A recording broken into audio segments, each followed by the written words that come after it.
Lorehold Legacies is pretty good right out of the box, but I think that there are 10 cards that we can replace for under $20 to make the deck much more competitive. Let's take a look at Lorehold Legacies and replace 10 cards to upgrade this Precon deck, and the video starts right now.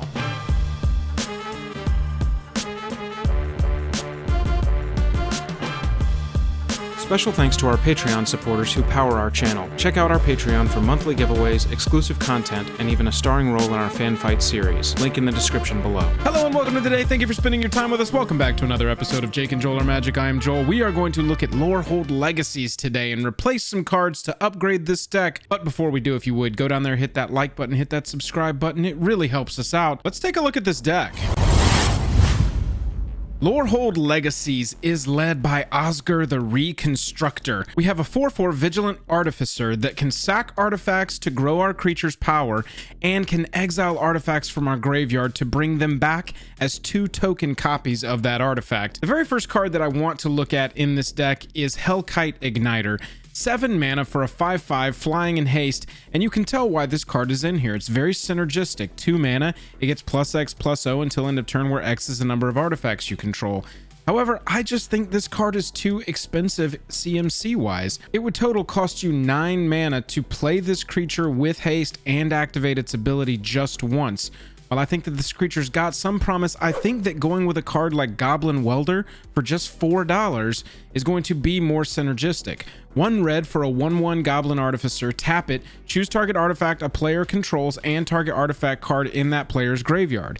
If both targets are still legal as this ability resolves, that player simultaneously sacrifices the artifact and returns the artifact card to the battlefield. This is an ability you want to target yourself with. You want to return one of your really high CMC artifacts from the graveyard and maybe sacrifice just an artifact token. This is an excellent card, and for just $4 is well worth the upgrade over a 7 CMC creature. Quicksmith Genius is the second creature I'm not a huge fan of in this deck. As a 3/2 for 3, it's not bad. Whenever an artifact enters the battlefield under your control, you can discard a card. If you do, draw.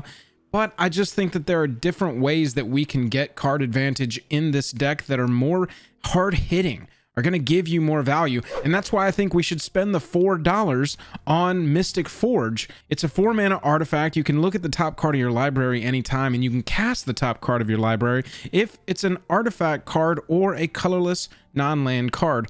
Plus, it even allows you to tap it, pay a life, and exile the top card of your library so you can dig down and see if you can find more artifacts. This card essentially makes the top of your library another hand for you to play with, and I think Mystic Forge at $4 is well worth the swap out of Quicksmith Genius.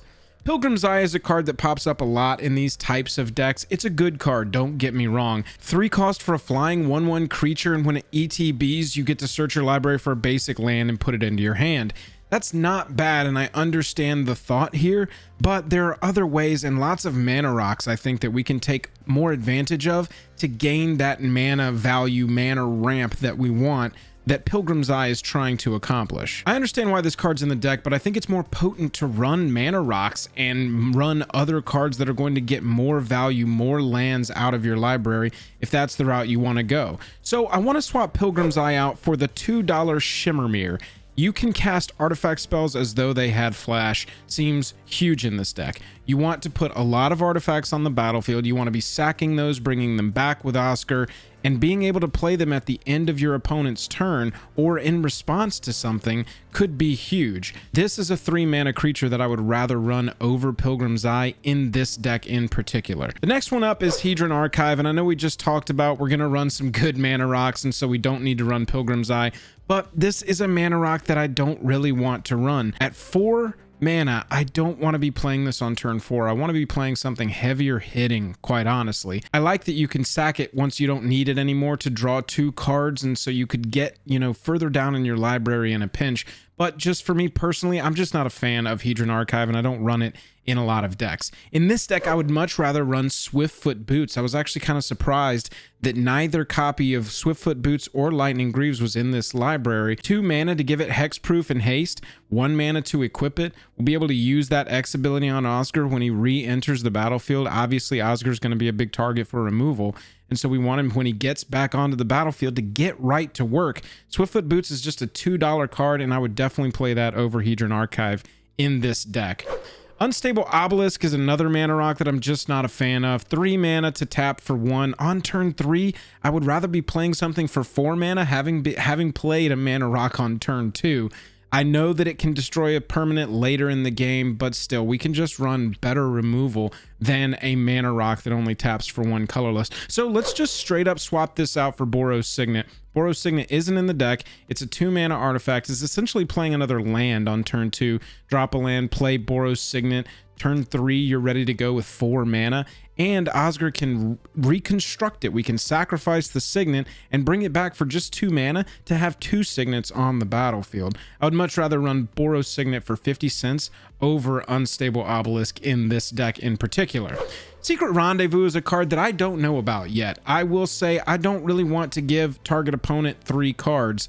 I think that there's better ways that we can draw cards in this deck and put that card draw on an artifact, even though we will be giving everyone a little bit of love with Temple Bell, which is what I want to run over Secret Rendezvous. In the long run, I may be wrong about this call. I just don't know about Secret Rendezvous yet because this is a brand new card, but I think I would rather play something that's got some artifact synergy and will be controlling when we draw those cards rather than just straight up giving somebody 3.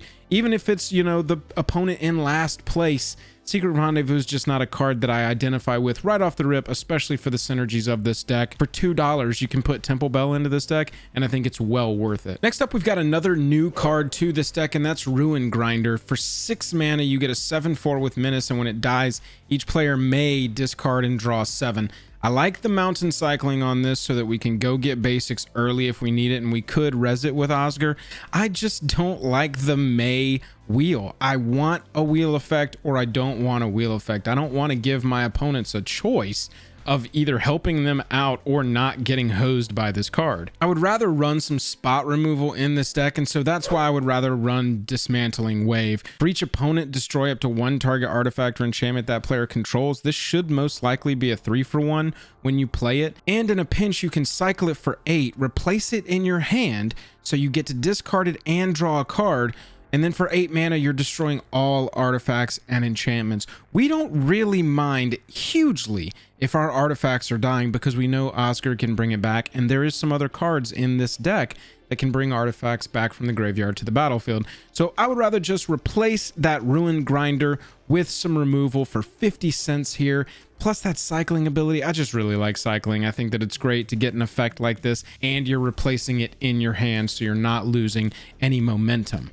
A card in here that I think is going to be controversial is Combustible Gearhulk. I've seen both sides of the argument for this card. I don't personally like it, but I do see the validity that it has in this deck. Being able to bring it back from the dead with Osgir the Reconstructor and have that effect go off again. ET being target opponent can have you draw 3, and if they don't, you put the top 3 cards of your library into your graveyard, which we don't mind because again, Osgir can bring them back, and then Combustible Gearhulk deals damage to that player equal to the total CMC of those cards. I see the value here. It's just not a card that I really like, and again, this is my upgrade video, and so we're going to take out the cards that I don't like. I would rather run Saheeli's Directive in this. 3 mana plus X, and it can improvise, so you can tap your artifacts to add mana into that X. Reveal the top X cards of your library. You may put any number of artifact cards with CMC X or less from among them straight onto the battlefield. Then put all cards revealed this way that weren't onto the battlefield into your graveyard. This is the kind of card that can just make you explode out of nowhere. Dig down deep, dig down 10 cards, and then any artifacts with 10 or less CMC straight onto the battlefield. That's what I'm talking about. I love this card. Obviously wish it was an instant, but even as sorcery, I think that it's got some validity. Having those maybe draw 3 on Combustible Gearhulk, but with this, you get to draw those cards and put them right onto the battlefield for 1 spell cast. Saheeli's Directive is only $1, and I really think that it's worth it. The next one straight up is just a replacement of a better card. Chain Reaction deals X damage to each creature where X is the number of creatures on the battlefield. Fine. How about we just check how many there are, and if it's 8 or fewer, deal 13 damage to each creature for just 1 red mana. Blasphemous Act is a card that I would replace Chain Reaction with. It's only $2 right now. It was just reprinted in Commander Legends, and I think that you should go and get that card. Lorehold Campus is a land in this deck, a common land, new land, enters the battlefield tapped to add a red or a white, and you can pay 4 to scry 1. I like the flavor here. I don't like this card at all. It enters the battlefield tapped. It does tap for both of your colors of mana, but 4 to scry 1 is just not where I want to live. I would much rather pay $1 and run Bonder's Enclave. It taps for colorless, but pay 3, draw a card. Activate this ability only if you control a creature with power 4 or greater. Look at our commander, y'all. It's got 4 power built into it. So we know we have access to at least definitely 1 creature that can keep Bonder's Enclave online for us to be able to pay 3 and draw a card. In a deck of these colors, I think that this card would be invaluable and definitely worth replacing Lorehold Campus with. It's only $1, so you should pick up this land. Those are the 10 cards that I would replace immediately for under $20, but I want to talk about 3 cards that are a little out of our budget, but you should keep on your radar. The first of which is Unwinding Clock. Having the ability to untap all artifacts you control during each other player's untap step is ridiculous. You have artifact lands in this deck, so those would be untapping. All of your other artifacts, mana rocks included, would be untapping. Your artifact creatures are untapping. This is just a definite run in this deck. At $9, it's a little out of our budget, like I said, but I would go and try and find yourself an Unwinding Clock to really put the pressure on your opponents. Mirage Mirror is a 3-mana artifact that you can pay 2 to become a copy of target artifact, creature, enchantment, or land until end of turn. The versatility here is just ridiculous. This is a $9 card, just like Unwinding Clock, but this is one of my favorite artifacts, and in an artifact themed deck, I would say this is a must include. Go find yourself a copy of Mirage Mirror. Thank me later for the versatility here and how many weird situations it pulls you out of, or how much weird pressure from different angles it puts on your opponents when you're trying to win the game. The last card that I would say you need to go and find is Darksteel Forge. This one is just straight up artifacts you control have indestructible. You've seen, I think, if you've watched any of these videos from me, that I don't really like super high CMC spells. And if I'm going to run one, I want it to kick ass. Darksteel Forge kicks ass. 9 mana. All artifacts you control are indestructible. They've got to exile Darksteel Forge before they can even get to your other artifacts, or they've got to try and exile all of your stuff at the same time.